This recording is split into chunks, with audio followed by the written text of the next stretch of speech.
bringing you the news and information you need from the people making a difference. This is Comcast Newsmakers. Hi, everybody. Welcome to Comcast Newsmakers. I'm Tony Hill. You know, we're seeing an awful lot about the environment and how it's been really, in many ways, some places almost destroyed. But there are still some who don't believe we have a real problem with the environment. So there needs to continue to be a discussion about how we move forward. And there's some thought-provoking films that are being made in that genre, and we can get to go view those. We're going to talk about it with Peter O'Brien, who's Managing Director of the Environmental Film Festival. How are you? Fine, thanks. Glad to have you here. Thank you. This is interesting, that there is a film festival that's strictly going to deal with the environment. What types of things can we expect here?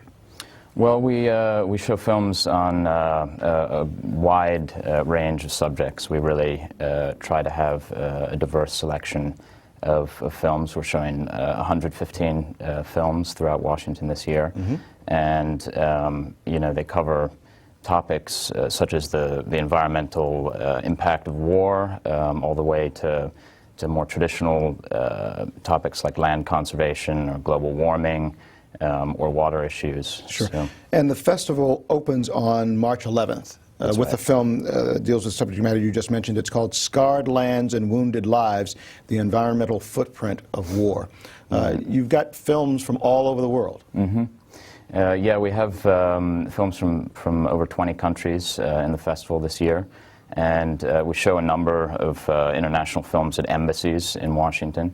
And we also have a number of directors come in to speak with those films. So it's really a wide selection of countries and subject matters. Sure. We want to take a look at the Comcast calendar so people can get all the information on the films. And the best thing is to go to the website so that they can see when a particular film is playing. But what's, I think, really good about this festival, and again, different, is that along with the directors being on hand, there'll be some Q&A, but you're also going to have some environmental experts on hand. Explain their role.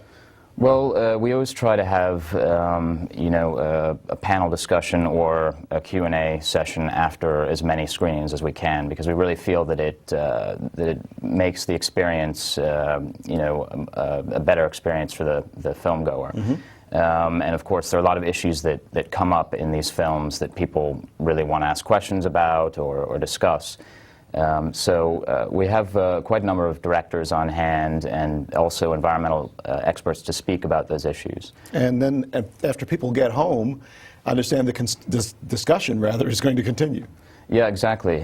For the first time this year, we're going to have a forum on our website. So, you know, one thing we've found in the past is that people often feel the discussions don't last long enough, and we'll have people out in the hallway still talking about the issues. So now they can go home and get on the forum and you know, express their opinions online. So we hope people will use that. All right. How do people get tickets, and how do sponsors get involved?